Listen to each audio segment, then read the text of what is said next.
This is FIBA Podcast. Thank you for joining us in our morning daily devotion.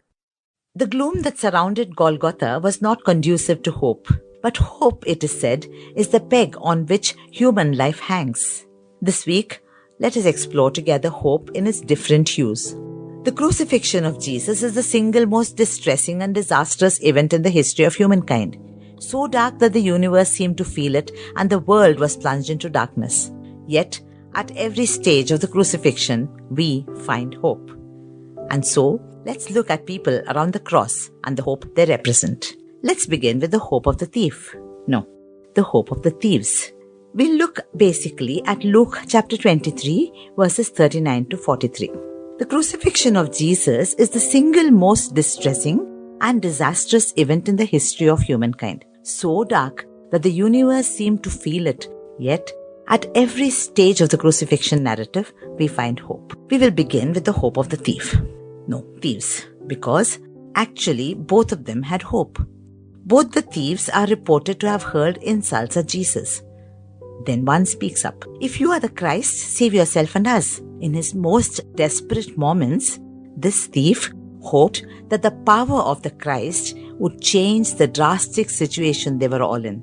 Perhaps he thought that Jesus could use his power to miraculously, supernaturally get himself and the two crucified with him down from the cross and thus drive death away, at least for the time being. Would that not prove beyond all reasonable doubt that Jesus was the Messiah? It would silence the mockers, fix the Jewish leaders, show the Romans their place. What better way to declare the coming of the king into his kingdom? To the first thief, it must have seemed like the most logical, plausible way out of the near-death situation he was in. He hoped the power of the Messiah would save him. The other thief says to Jesus, "Lord, remember me when you come into your kingdom." His hope is in Jesus becoming king. But this man has done nothing wrong, is his judgment of Jesus. While the onlookers were mocking the lack or loss of power of the one who had walked on water, healed the sick, raised the dead, the second thief was assessing the person about whose power, or rather the lack of it, people were mocking. This person was different. Possible that he was the Messiah. This thief would cast his lot with him. The Messiah was king. The king was sovereign.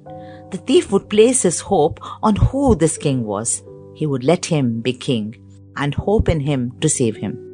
When we find ourselves in blind alley situations, when we are faced with unjust events that leave us helpless, in the face of sudden disaster for whom we can blame no one, we often expect God to intervene with His supreme power and redeem the situation. It seems quite logical to expect that God uses power to make a way out. It seems logical to put our hope in the power of God. And then when God does not display His power, just as He did not when His Son was on the cross, we are disappointed with God. Hope edges towards hopelessness. In the same situations, if we could hope in who God is, like the second thief did, our hope would move us to respond and act with the incredible faith that the second thief did. Where are we placing our hope? In the power of God or the person of God? If our hope is in the power of God, we have a plan which might or might not work, and we set ourselves up to have our faith shaken and our hope shattered. But if we hope in the person of God, the unchanging Redeemer, we posture ourselves to be surprised by the way God works beyond our comprehension. And hey, like the second thief, we will be redeemed. Would you consider where your hope is? Would you speak to your soul the way David did in Psalm 42:5? Why are you downcast, O my soul? Hope in God, for I shall again praise Him, my salvation. Dear listener, we are here to stand with you in your time of need. We want to pray with you and for your prayer request. Do you need someone to talk to? We are here for you.